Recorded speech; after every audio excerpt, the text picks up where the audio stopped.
Assalamualaikum warahmatullahi wabarakatuh.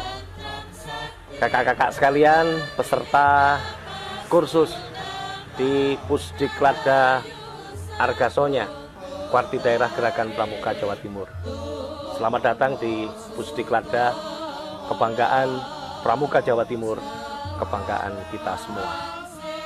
Kakak-kakak sekalian, satuan pendidikan di dalam Gerakan Pramuka disebutkan dalam Undang-Undang Nomor 12 Tahun 2010 Pasal 16, disebutkan di situ adalah gugus depan dan Pusdiklat, Pusat Pendidikan dan Pelatihan. Argasonya sebagai Pusdiklada di Jawa Timur memiliki peran yang sangat dominan. Ibaratkan sebuah tubuh, gugus depan dan Pusdiklat itu adalah pemacu jantungnya. Sangat vital posisinya. Di Gerakan Pramuka, kakak sekalian, kita kenal istilah kiasan dasar. Artinya apapun nama yang kita pakai di dalam Gerakan Pramuka itu memiliki kiasan, memiliki dasar. Argasonya tentu mempunyai dasar tertentu. Kenapa kemudian Pramuka Jawa Timur menyepakati nama itu? Ada tokoh di balik nama itu yang bernama Baladewa. Orang Jawa menyebut Bolodewo. Kalau Argasonya itu orang Jawa menyebutnya dengan Argosonyo. Argo itu artinya gunung, sonyo itu artinya sepi. Argosonyo itu adalah tempat yang sepi, tempat yang sangat cocok untuk bermeditasi. Nama Argasonya memang tidak bisa lepas dari nama cerita wayang ini. Kakak-kakak yang ahli wayang tentu sudah sangat paham dengan nama tokoh-tokoh wayang ini.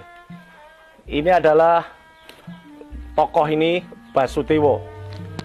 Dia punya anak 3. Yang pertama namanya Kokrosono. Tokoh kita ini di Argasonya ini Kokrosono.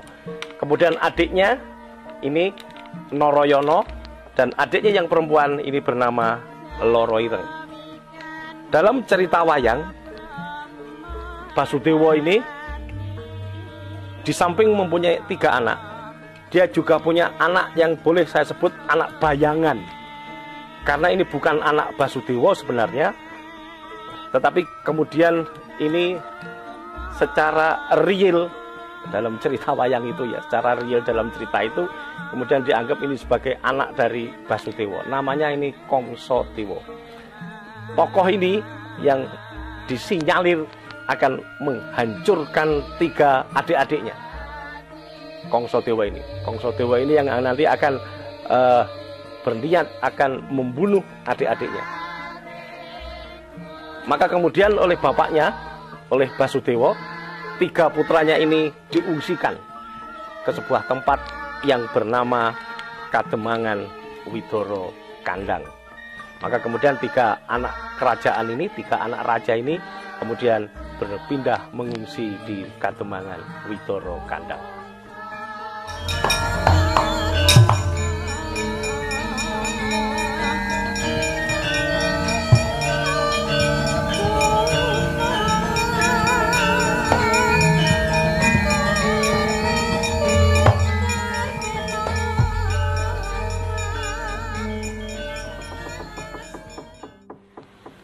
Di Kademangan Widoro Kandang, 3 bersaudara, Kokrosono, Noroyono, dan Dewi Loroireng berbaur dengan warga masyarakat. Bahkan orang tidak tahu kalau 3 orang ini adalah anak raja. Kakaknya tadi, Kongsodewo, terus mencari di mana adik-adiknya ini berada. Kakak-kakak yang paham cerita wayang akan tahu ada cerita nama Kongso Adu Jago.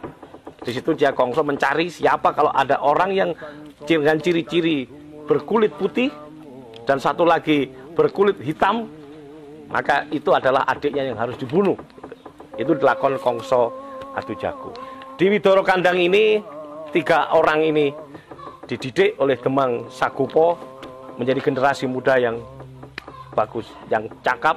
Bahkan Kokrosono sudah menunjukkan bakatnya sebagai orang, sebagai satria sebagai anak muda yang sangat piawai, pandai bertani, pandai mengolah tanah, dan pandai ulah kaprajuritan.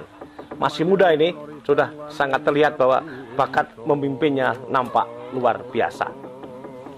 Menguatkan kepribadiannya, maka Kokrosono kemudian oleh Demang Sagopo ini diminta untuk bertapa di sebuah tempat yang bernama Argasona. Kokrosono kemudian menyepi, dia bertapa di tempat yang bernama Argasona.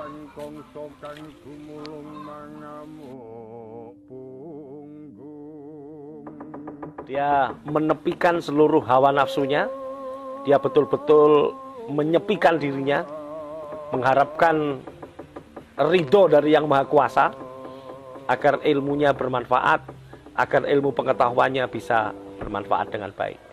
Maka hasil dari itu, turunlah, menurut cerita wayang itu, Dewa Brahma dari kahyangan turun dan memberi senjata sakti kepada Kokrosono ini berubah dua pusaka, yakni Nenggolo dan Alugoro. Ini yang diberikan kepada Kokrosono. Dua senjata sakti inilah yang kemudian dimanfaatkan oleh Kokrosono untuk mengembangkan ilmu pengetahuannya, mengembangkan keterampilannya, bahasa anak sekarang, mengembangkan kompetensinya. Berbekal dengan dua senjata sakti inilah, Kokrosono kemudian dia berhasil menumpas kejahatan kakaknya. Kongsodewo hancur, meninggal, tewas dibunuh oleh Kokrosono. Artinya tantangan sebagian dari hidupnya berhasil dia singkirkan. Tapi belum cukup tugas itu. Kemudian Kokrosono meneruskan semadinya, meneruskan bertapanya, sehingga dia kemudian mendapat gelar Wasi Jolodoro. Kesaktiannya bertambah. Di samping senjata Cokro dan Alugoro, dia kemudian mendapat ilmu sakti yang bernama Aji Jolodoro. Karena dia punya aji itu, kemudian dia juga diberi nama Wasi Jolodoro.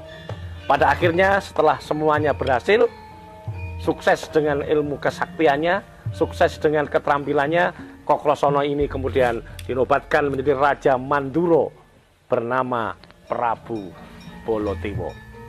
Ilmunya dia dapatkan saat dia bertapa, saat dia semadi, saat dia mencoba menepikan semua perhatiannya di pertapaan Argasona.